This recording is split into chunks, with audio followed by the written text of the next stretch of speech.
Hi, everybody, and happy July. I have just returned from my first holiday of the summer season, a wonderful trip back to Ontario, which was a little bit of work, a little bit of time with my girlfriends, a lot of time with my sister and my nieces. And I have a few more adventures planned this summer, one that's starting actually this week. But I've been really thinking about this is something I think about every summer. How can we fully enjoy these breaks? As people who love our work, how do we actually take time, not just physically away from work, but mentally away from work so that we can fully enjoy these breaks, so that we can fully recharge ourselves, so we get back to work, not feeling like we've been thinking about it for the last week, but feeling mentally and physically recharged. As a professional speaker, and I often am planning for future events and future conferences. My brain, I don't know about yours, but my brain tends to linger in future mode.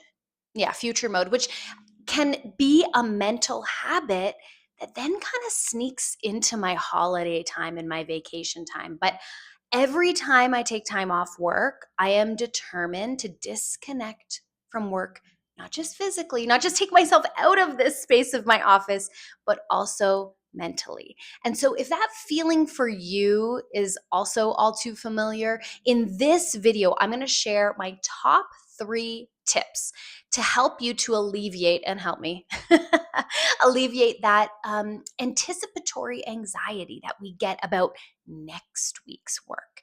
And this is going to help you fully bask in any summer holidays you have, whether it's an evening off, whether it's a weekend off, whether it's 2 weeks in Europe. I don't know what you're up to. I hope you're up to some fun things this summer. Here's the first thing I do to mentally disconnect from work. I take a moment to mindfully set an intention for my time away. So before each time I take a vacation, and you could honestly even do this for an evening or a weekend, you want to ask yourself, how do I want to show up during this time off? What are some qualities that I want to show up with on my time off from work? So, for this trip to Ontario, because it was multifaceted, I had some work, I had some friends, I had some family stuff. I wanted to show up calm. I wanted to show up open minded for my workplace stuff that I was up to, making it sound so elusive. I wanted to show up present with my family, knowing that I only see them a couple times a year. I really want to take all of that precious time with them in. And I wanted to really show up in a relaxed way. This is also time off for me. So I really wanted to drop my shoulders. And imagining, when you take that time to really imagine and think about what are the qualities that I want to bring to this time off, and you actually name them and list them. You could do this as a journaling exercise. You can actually guide your actions and your attitudes during the trip. It's like just taking a moment ahead of time to plant a little seed. How do I want to be? Because otherwise, we find ourselves on autopilot, and the whole trip might just screech by without us even paying attention. So that's the first piece. Actually sit down and write out a few words, a few qualities you want to bring to that trip. And depending on what you have planned, your words might be similar to mine or very different. Okay, my second tip is to, and this might not be a surprise as a mindfulness teacher, is to embrace the present moment. Yes, vacation time for a lot of us is fleeting, unfortunately, which is honestly what makes it so precious, right? We might think, oh, I wish I could always be on vacation. But the fact that we only have a small amount each year is actually what makes it so precious. And I find when I'm on autopilot, I'm often feeling desperate for more time. And that makes the limited amount of time I'm on vacation go by even faster because my mind isn't present. I'm just thinking about only 4 more days, only 3 more days, only 2 more days, only. And I'm spending the whole time not present, but worrying about how quickly the end is coming to catch me. So I really try to embrace and appreciate the moment for what it is. It's a unique point in time. Yes, vacation time is temporary. Yes, it is going to end.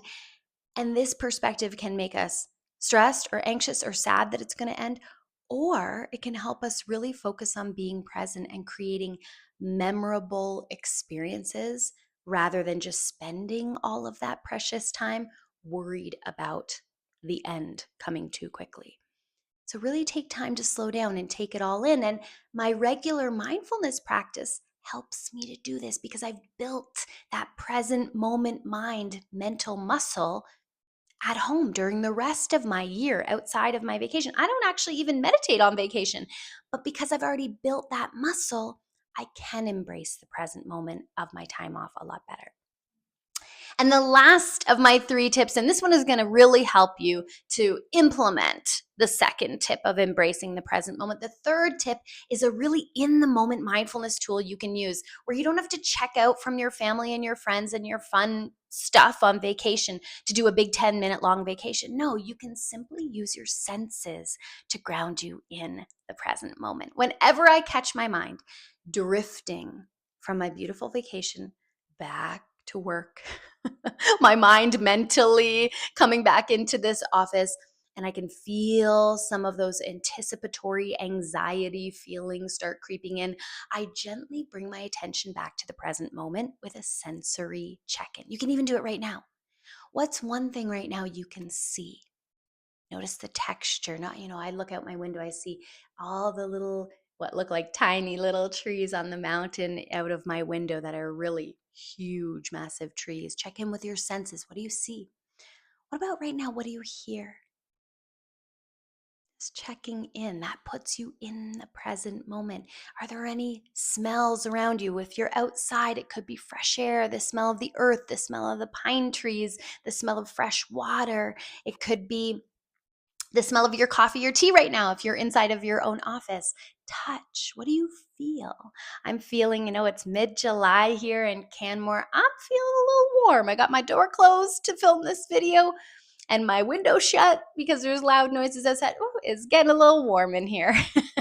But checking in, even just to feel like the texture of your clothing on your skin or the rays of the sun or the breeze, that's an immediate way to anchor your mind in the present moment. And taste, of course. One of my favorite things to do on holiday is have some really yummy food and just using, the presence of your mind to savor can really keep you in the moment.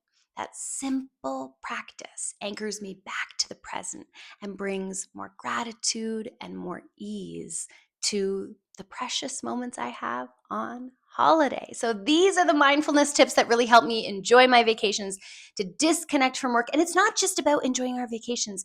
It's about being able to feel replenished, renewed, re-energized as we get back to the work that we love. I'm Trish Tutton. I am a speaker and a mindfulness teacher. I'm taking some vacation this summer, but I'm also booking keynotes, workshops, team trainings for you and your teams to help you keep loving your work and lose a lot of the burnout, stress, and overwhelm and that can start to accumulate. I'm booking all of those for still a little bit into Q3, certainly Q4, end of 2026. And I'm also getting some bookings for the beginning of 2027. So if your team is feeling overwhelmed, stressed, if all of that stress is getting in the way of them doing work that they're good at, that they love to do, give me a shout, reach out. I'll put some links in the description of this video below. Let's chat. Let's talk about having a keynote, having a workshop, doing a virtual session for your team to help give them some of these skills that can help them access the best parts of who they are.